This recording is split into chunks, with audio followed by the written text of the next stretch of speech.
And I want to talk to you about luxury in Portugal because you said something very interesting there. Let's put that on the screen there. So luxury in Portugal, I think you described a shortage of inventory and it being a bit of a niche. We didn't plan to talk about this, but I have been looking into this. I find it fascinating, the idea of luxury in Portugal and what that means. So there are two parts to it. I mean, first of all, I want to ask you, this idea that there isn't much in terms of inventory, aren't many rentals perhaps, or very expensive properties to buy. I thought they were. That's not the case. Are you There saying? are, I think on the buying market, there's a bit more option, but I think what can be a bit frustrating about the luxury in Portugal, I think in certain areas, I would say, like, for example, Cascais and those areas that are already very tailored to the luxury market, you have a different amount of offer on the luxury market, but it's still not a huge amount of offer. Like, I would say that there is still very much a lot of demand. And even like I was recently, I released the video from the Cascais coastline area last month, I think, or it was in the beginning of this month. It wasn't too long ago anyway. And I saw a lot of new construction, but lots of these things are actually already sold. Really? So there is still more demand than supply. And the thing that happens that I always warn my clients about is that the price that is charged, it really must be checked whether or not it's worth it. And location is definitely a huge factor when it comes to the how much a property is worth. Yeah. But it is not at all uncommon to see people trying to charge ridiculous prices and then have absolutely terrible finishings. The gouging that's going Yeah, on, taking advantage of the market. Now, that's not to say there aren't truly luxurious and beautiful places they in are a Portugal, lot harder to find out, but yes, but but I think that I would they agree. exist. Yes. They do exist because there are some beautiful sort of building and design ethics if you scratch the surface or you do a little bit of research. So they are there, but you do have to wade through people taking advantage, I think, of just like trying it on because of the foreign popularity, overseas global popularity of Portugal. It's like, okay, well, we'll just stick a foreigner premium on that.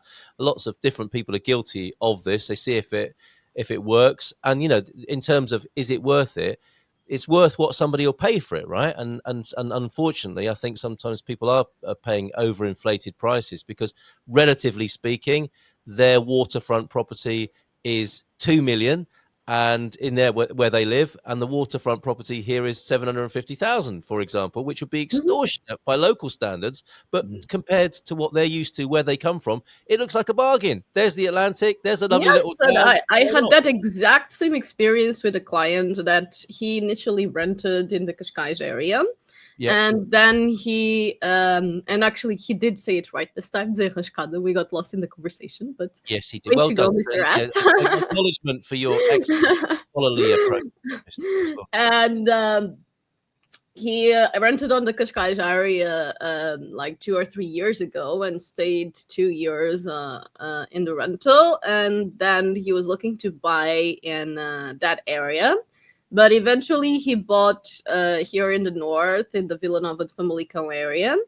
And he bought a very good property. It was a very nice property with pool and modern. And at the time, they were still doing constructions and finishings, which was a whole ordeal because it was like 6 months delayed, which is unfortunately not uncommon. And the communication was actually great, and it was a bit of a unexpected for both parties because everything seems to be going very smooth at the beginning, and then a lot of problems came up at the end, and everything got delayed anyway, and the client was very frustrated in the end. But yes, it all got solved eventually.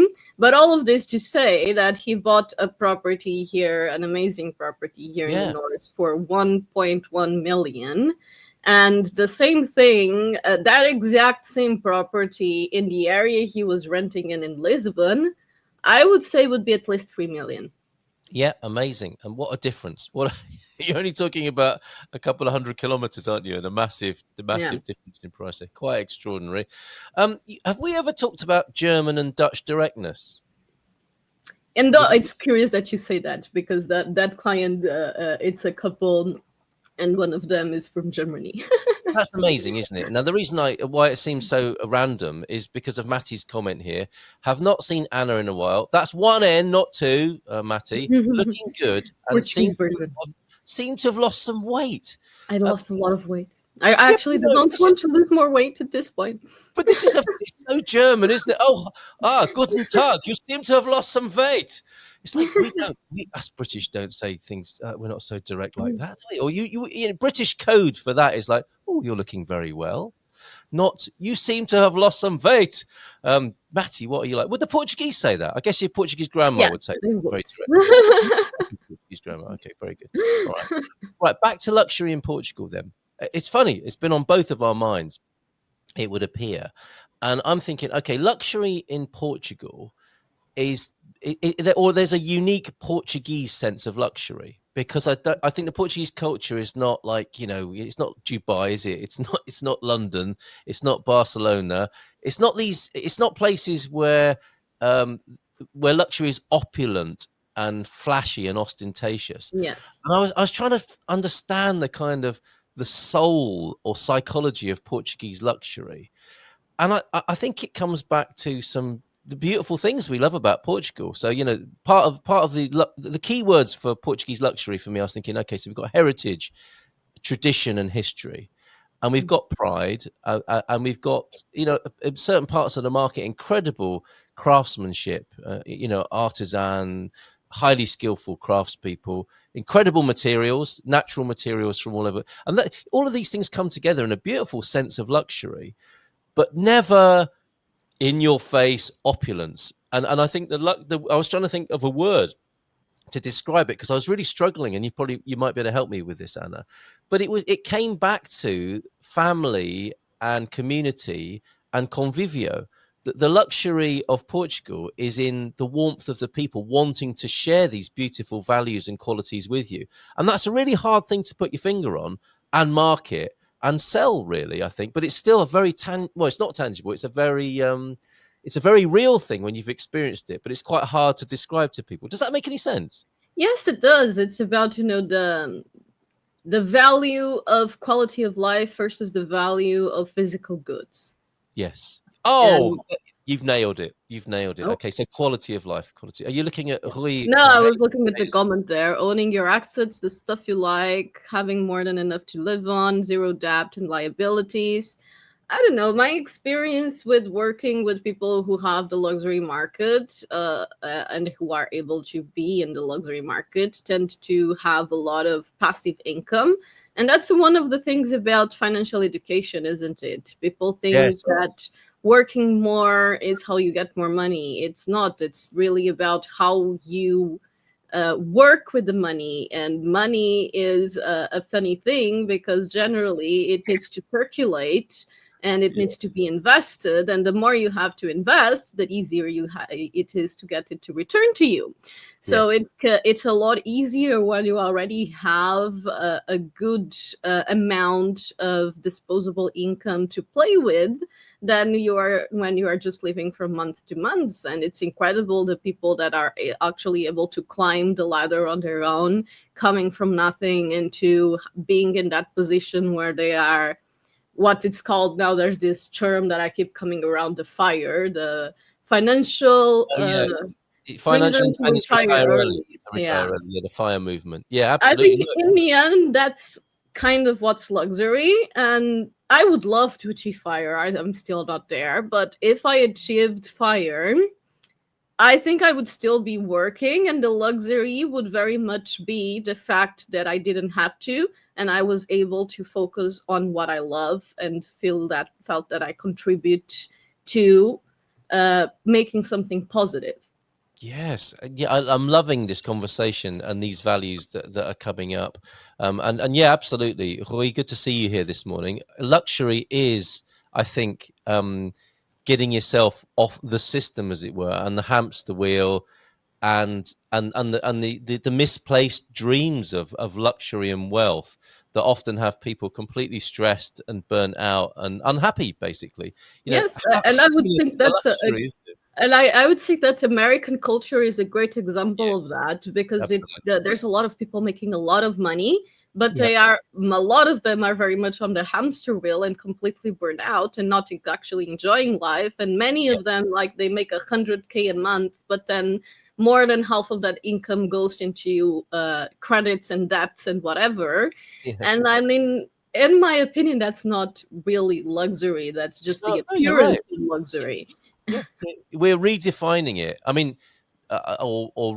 re-understanding it, because I think that there is this great Portuguese sense of luxury that goes counter to those sort of.